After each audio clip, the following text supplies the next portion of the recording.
Parole de Dieu quotidienne. J'exerce mon autorité sur la terre, déployant mon œuvre complètement. Tout mon travail est visible sur la face de la terre. L'humanité sur la terre n'a jamais été en mesure de saisir mes mouvements dans le ciel, ni de considérer de manière exhaustive l'orbite et les trajectoires de mon esprit. La grande majorité des êtres humains ne saisissent que les vétilles qui se trouvent hors de l'esprit sans comprendre l'état actuel de l'esprit. Mes exigences de l'humanité n'ont pas un aspect vague du fait que je sois dans le ciel. Elles n'ont pas non plus un aspect impondérable du fait que je sois sur la terre. Mes exigences sont présentées selon la mesure que j'ai prise de l'homme tel qu'il est sur la terre. Je n'ai jamais mis quelqu'un en difficulté, ni n'ai jamais demandé à quelqu'un de verser son sang pour mon plaisir. Mes exigences seraient-elles liées à ces conditions seules ? Des myriades de créatures sur la terre, laquelle ne se soumet pas aux paroles qui sortent de ma bouche ? Laquelle de ces créatures, se présentant devant moi, n'est pas complètement incinérée par mes paroles et mon feu brûlant ? Laquelle de ces créatures ose se pavaner devant moi fièrement et en exultant ? Laquelle de ces créatures ne s'incline pas devant moi ? Suis-je le Dieu qui ne fait qu'imposer le silence à la création ? Des myriades d'êtres dans la création, je choisis ceux qui satisfont mon dessein. Des myriades d'êtres humains, je choisis ceux qui se soucient de mon cœur. Je choisis les meilleurs de toutes les étoiles, ajoutant ainsi une légère trace lumineuse à mon royaume. Je parcours la terre, dispersant mon arôme partout, et je laisse ma forme dans tous les lieux. Tout lieu fait écho au son de ma voix. Partout, les gens s'attardent nostalgiquement, contemplant les belles scènes d'hier, car toute l'humanité se souvient du passé. Toute l'humanité aspire à voir ma face, mais quand je descends en personne sur la terre, ils sont tous opposés à ma venue. Ils empêchent la venue de la lumière, comme si dans le ciel, j'étais l'ennemi de l'homme. L'homme m'accueille avec une lumière de méfiance dans les yeux et reste constamment en alerte, craignant profondément que j'ai d'autres plans pour lui.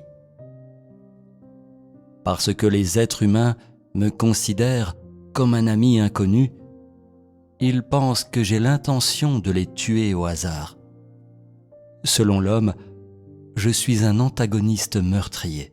Même après avoir senti ma présence chaleureuse au milieu du malheur, l'homme n'est pas conscient de mon amour et est encore résolu à me repousser et à me défier.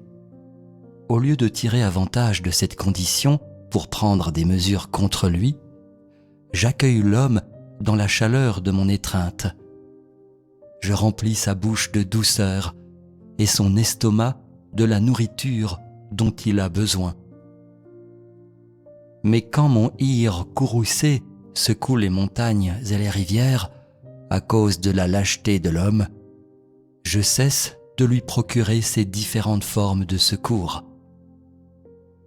À ce moment-là, je vais éveiller ma furie, refusant à tous les êtres vivants la chance de se repentir et, abandonnant tout espoir en l'homme, j'infligerai la punition qu'il mérite absolument. À ce moment-là, le tonnerre et les éclairs éclatent et rugissent comme les vagues furieuses de l'océan, comme 10 000 montagnes qui s'abattent. À cause de sa rébellion, l'humanité est abattue par le tonnerre et les éclairs. D'autres créatures sont anéanties par les coups de tonnerre et les éclairs. Tout l'univers tombe brusquement dans le chaos et la création ne peut pas recouvrer le souffle originel de la vie. Les myriades d'hôtes de l'humanité ne peuvent pas échapper au rugissement du tonnerre, au milieu des coups d'éclairs des êtres humains, horde après horde, basculent dans le courant rapide et sont emportés par les torrents qui bondissent en bas des montagnes. Tout d'un coup, dans le lieu de refuge de l'humanité, se retrouve un monde d'hommes. Des cadavres flottent sur la surface de l'océan. Toute l'humanité s'éloigne de moi à cause de ma colère, car l'homme a péché contre l'essence de mon esprit. Sa rébellion m'a déplu. Mais dans les lieux sans eau, d'autres hommes profitent encore, au milieu des rires et des chants, des promesses que je leur ai faites. Lorsque l'humanité tout entière se tranquillise, j'émets un reflet de lumière devant son regard. L'esprit des hommes, alors, devient clair et leurs yeux s'illuminent. Les hommes ne veulent plus rester silencieux. Ainsi, un sentiment spirituel jaillit immédiatement dans leur cœur. À ce moment-là, toute l'humanité est ressuscitée, rejetant leurs griefs restés silencieux.